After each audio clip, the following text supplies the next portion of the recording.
The amazing drama you're about to see is a matter of human record. You may believe it or not, but the real people who lived this story, they believe it. They know. They took that one step beyond.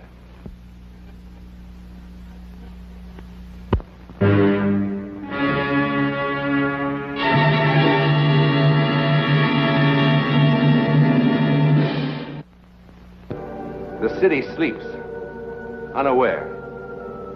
Overhead, the dark clouds move in swiftly, piling up in an angry, churning mass, gathering strength to smash the city with a force it will not soon forget. For the storm will bring much more than wind and rain. Much more. A force far beyond man's understanding. The might of psychic lightning. It is just before dawn of a Wednesday morning.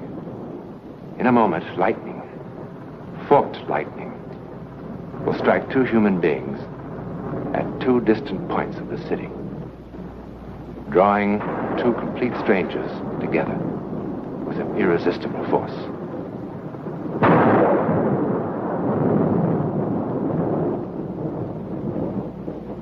One of them lived in this house. George! George? George, wake up, wake up! Oh, George, it was terrible. What? I saw you dead.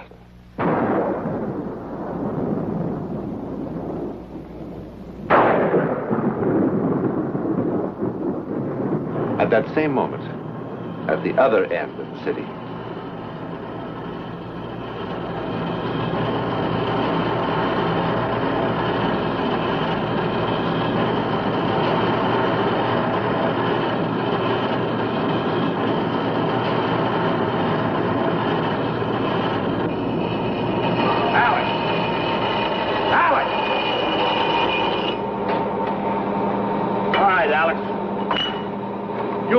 Come on.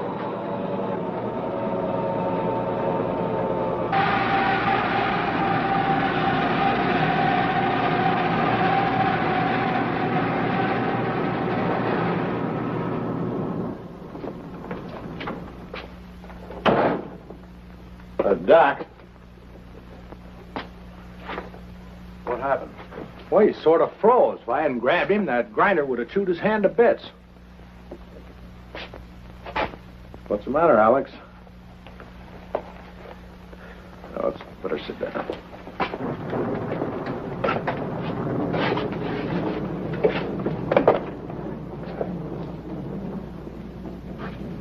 Well, let's see what's wrong with you.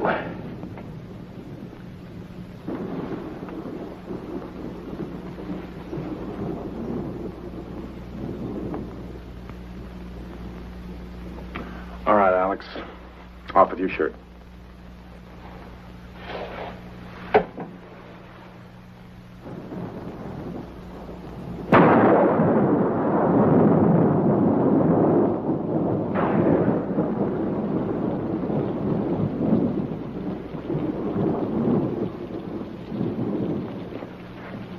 Ellen? Ellen, don't you think it's time you came back to bed?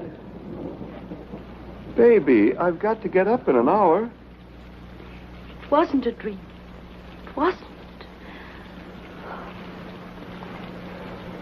Sure, I know. It was a premonition. Your grandmother's gypsy blood talking to you. I saw you. I saw you lying there on the floor of the bank. I did. I did. It was as real as anything that ever happened to me. Ellen, baby, darling, we've got to get some sleep. You don't believe me? Sure I do. But you're acting like a child. Everybody has bad dreams. It wasn't a dream. It was different.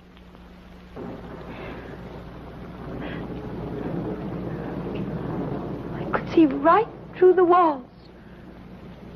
Through the darkness. There was this terrible loud noise clanging in my head. There were people. Frightened people all around.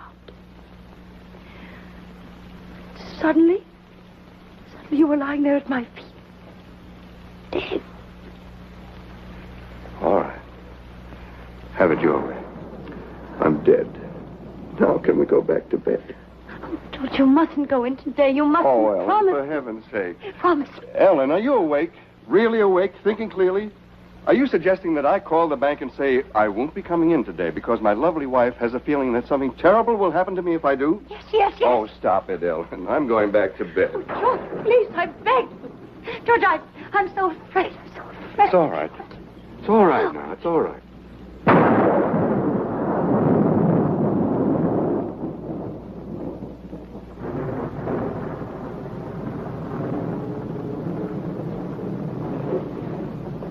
All right, Alex, you can put your shirt on now.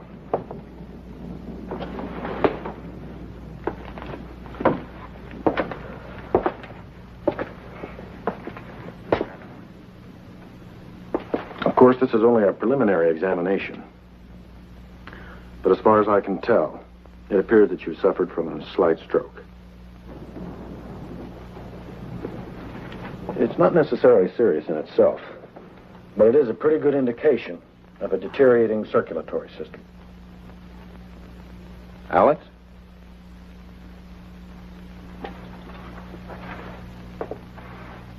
This is important. I warned you what would happen if you kept pushing yourself. Now I'm going to have to put in a report to the front office that you're no longer fit. It's for your own protection. I should have done it months ago. I'm sorry, Alex. But I have to do it. If you take care of yourself, proper diet, proper rest, or you can live as long as anyone else, and even come back to work eventually. If you don't, you'll be dead within 6 months. You're wrong. I only wish I were, Alex. Look, you take this envelope back to your own doctor. Have him get in touch with me. I'll only be too glad. You're wrong. I don't have 6 months. I don't have 6 days. I'll be dead by tonight. Alex, it's true your condition is serious, but not that. When I was standing there at that wheel, it was like a million colored lights exploding in my head. That's symptomatic of a stroke. No. Suddenly, I knew I was going to die. Doesn't matter what I do. I'll be dead by tonight. I know it. Alex?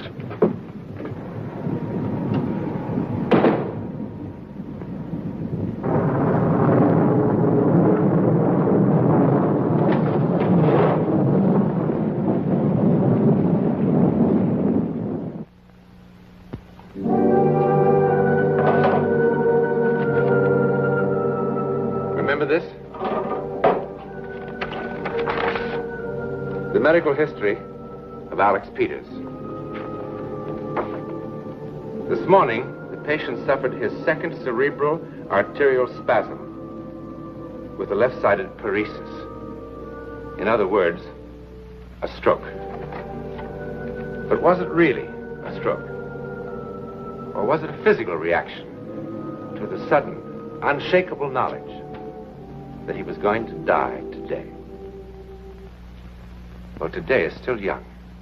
And as Alex Peters wanders the morning streets in search of some plan for his last hours on this earth, across town, the second part of the double premonition is having quite a different effect. Across town, George Chambers has finally quieted his wife's hysteria. He has agreed to spend the day at home, but only to humor her. He knows there can't possibly be anything in her foolish premonition. Not possibly. I can't explain any better than I already have. All I know is it was clearer than you are right now. All right, but you were asleep. Now, what makes you so sure it wasn't a dream? Because it wasn't. I ought to know the difference. Then what do you call it? You said the word premonition. Hello? Oh, hello, Phil. Good morning. No, he hasn't left yet. I was going to call you. George won't be coming in today. Oh, it's nothing serious. Will you tell Mr. Masterson that George isn't available? Let me talk to him. Phil, what's this about Masterson? Today? But he wasn't due until next Monday. I see. What time? I'll be right down. George, you promised. I know, but this is terribly important. Important? More important than your life? Oh, stop being so childish. Why can't someone else take care of Masterson's business? No, nobody can. Why not? Because he's a federal bank examiner, that's why. So? So what would he do if you really were sick? What would we do if I were suddenly in jail? No, don't worry, darling. I can fix it.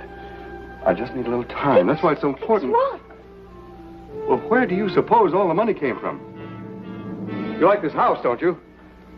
You like the fur coats, don't you? You like the free trips to Europe every summer, don't you? George. Don't worry. I can fix it.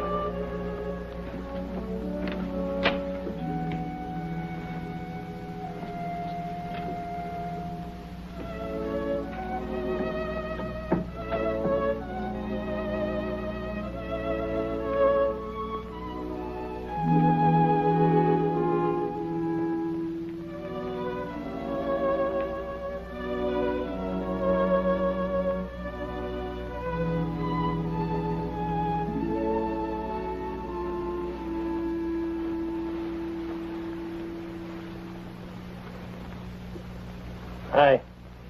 Good morning.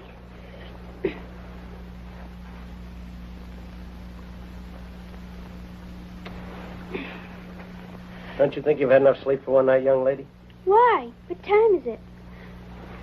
9:30? Why didn't you wake me? Well, I just got home. How come? I had some things to do. Where'd you have breakfast? I didn't. Why should I when I've got such a good cook at home? Hey, school. What am I going to do about school? Would you really mind very much missing one day? Well, not really. Come on, then. I'd love some coffee.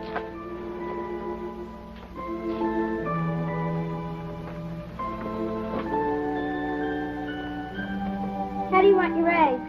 No eggs, just coffee. How come? I'm not very hungry.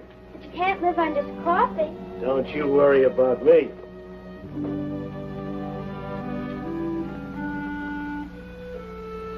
It doesn't really matter too much about school anyhow. Mrs. Firth is still homesick, and we've got the substitute, who only gives us reviews. I won't miss anything important. That's good.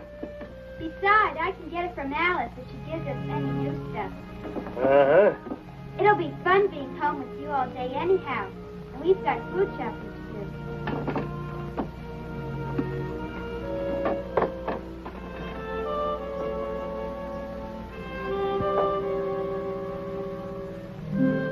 It'll take me 2 minutes.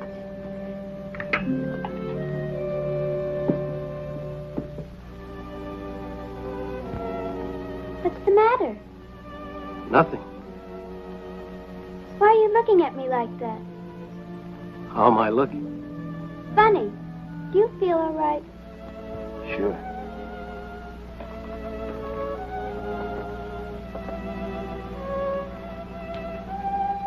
You know something? I like you. Me too.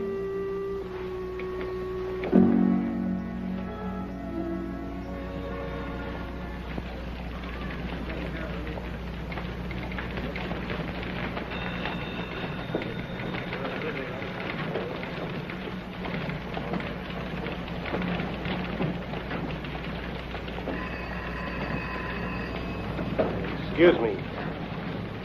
Who do I see about setting up a trust fund? Well, Mr. Carter or Mr. Chambers can help you. I'd like to set up a trust fund for my daughter. Well, I think that can be arranged. I sure hope so. I'm a widower. I figure that Carolyn will need it, well, at least $100 a month to live on. At least. Certainly. How old is Carolyn? 12. I'd like to set it up so that, well, after I'm dead, whoever's taking care of her, Carolyn will have the money to live on. Yes, of course. Does Carolyn have a middle name? What? Oh, no. No, she doesn't have a middle name. Ellen, I have to hang up now. It's all a question. Ellen, I can't discuss this with you any longer. We can advise you, of course. Listen. First, let's get all the facts down. Goodbye, Ellen. Daughter's 12. I take it she's an only child? Mm-hmm. Now, suppose we start with your current assets. Well, there's my life insurance policy. Yes, what's the amount? $1,200. $1,200. And then there's the stock. Hudson Corporation, 50 shares. It was selling at 3 1/4 this morning. Well, that comes to $162.50. Savings? Well, I have $672 in postal savings. What else? That's all. Oh, surely there must be other things. Furnishings, your car, home, real estate? No, I don't have any of those things. And I live in a furnished apartment. 150, 750, 1,200, 672. Well, as of today, your total worth is $2,034.50, counting the insurance and assuming there are no debts. At 6%, that would bring in about $120 a year. A year? Yes, sir. For an income of $100 a month, you'd need 10 times that amount. 10 times? Of course, a lot of things could happen before it becomes necessary to use such a fund. You're young, and many productive years ahead of you. Surely your estate will grow. And, of course, a certain amount will come in from Social Security. We always figure on that. $20,000. I'm afraid that... Bill, let me have a conditional sales contract. I've run out of them. Sure.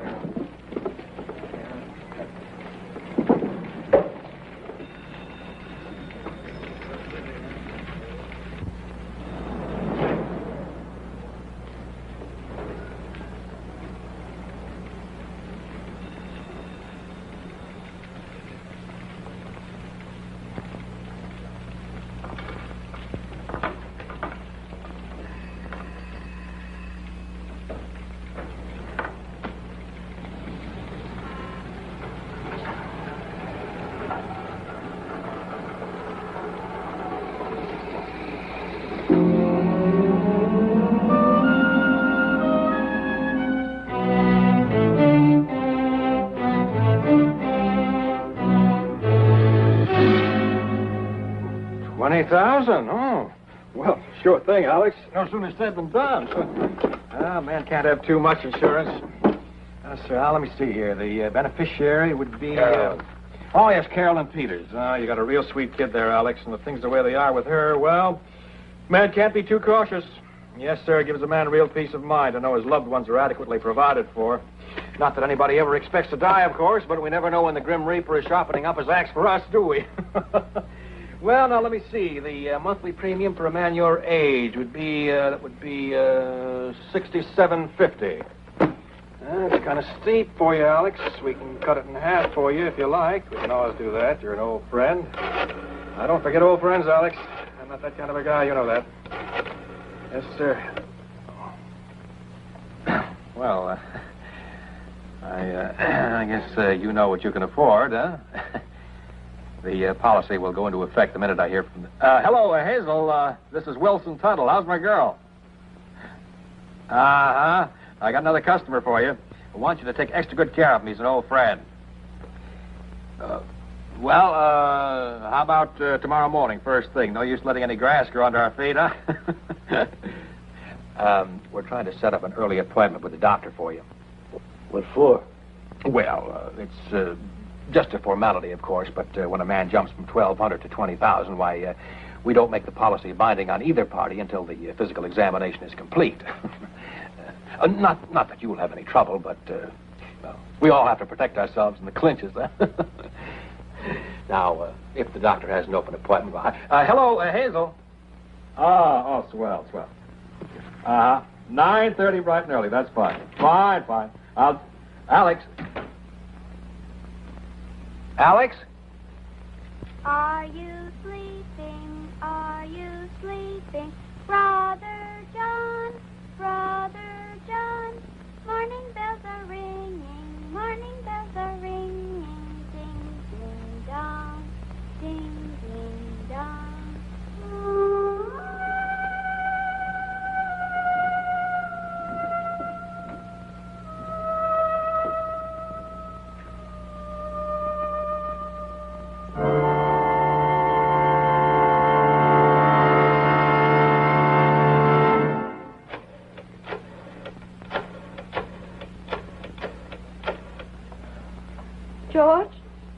George, please listen to me, please. George, I tried not to call. But the feeling's suddenly stronger than ever that now, right now, the terrible thing that's going to happen has started. George, unless you... George, don't hang up on me. George, please listen.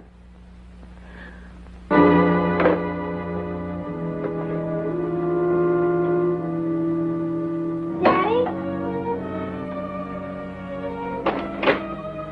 Daddy?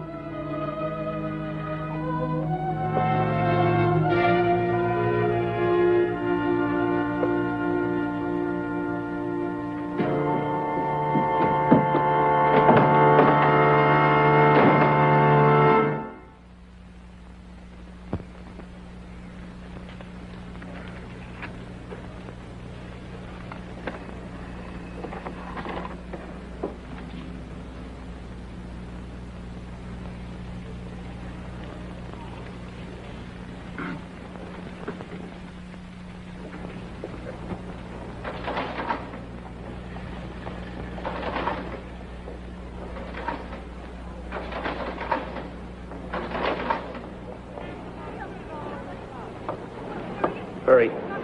Harris, I want you to deposit this in the name of Wilson Barrington. Right away, please.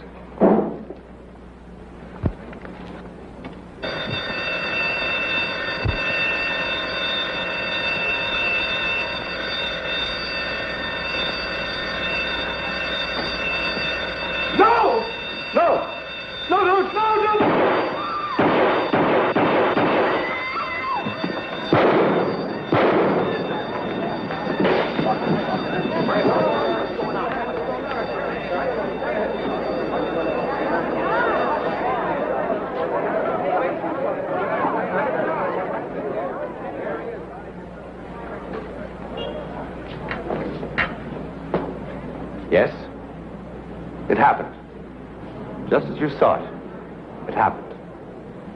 But why? Well, fate, destiny. What other words are there? Certainly it was destiny for George Chambers and Alex Peters to cancel out each other's lives. That's not a very satisfactory answer, is it? But what other answer is there? I mean, that we know about.